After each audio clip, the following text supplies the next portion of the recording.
or thinking through the Wong Fillmore piece here, and she makes this distinction between everyday conversational language and the formal academic language. She calls this Bix and Calp, right? And so, one of the questions is, why as an instructor is it important to acknowledge and in some ways maybe leverage the diverse linguistic resources students bring with them into the classroom?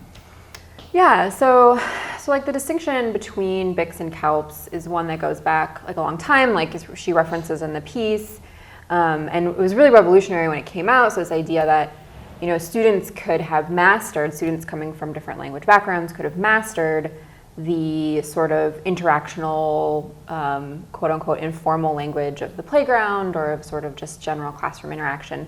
So they could have been deemed proficient in this, but that they're still, they have some, I guess what a lot of people call gaps or deficits in this other kind of language, this academic. And so this was a really important thing, and I don't want to minimize the distinction between the two, but I do think that the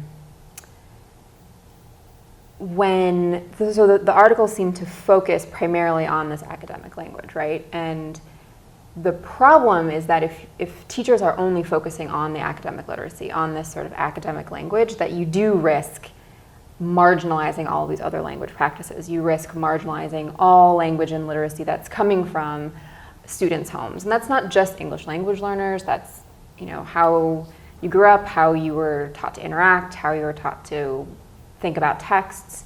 And when you marginalize these huge pieces of students' lives, that really risks, you risk marginalizing them as students, pushing them out of sort of that academic space. And so I think it is really important to welcome, to acknowledge, to validate all of these different language practices as they come to the classroom. And it's really important. Sort of the academic literacy piece is obviously really important, and it has such continued weight in our society, and then being able to use an academic discourse is so very important, but it also needs to be contextualized as a power-infused discourse that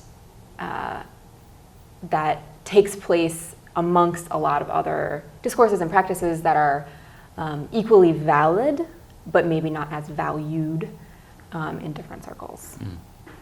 It kind of thinking about your interest in a kind of global world and global language, are these kinds of categories more difficult to contain now, do you think? Do you think that this distinction is really more of a theoretical distinction than a practical distinction, or?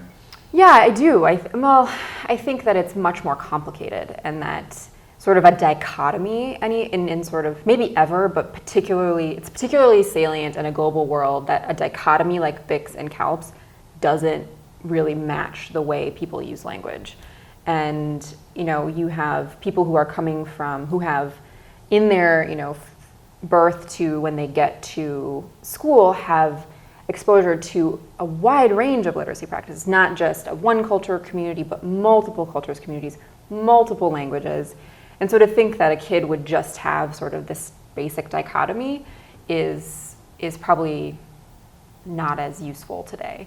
And I think that's what's so exciting about a global world, is that it sort of brings to the forefront how simplistically we've always kind of thought about language as this sort of neutral, it's one thing you get, you sort of move forward with it your whole life, and now we're really coming to see that the diversity of practices, the diversity of registers, the diversity of literacy, styles, etc., is really salient today, which I think is exciting, although perturbing to a lot of fundamental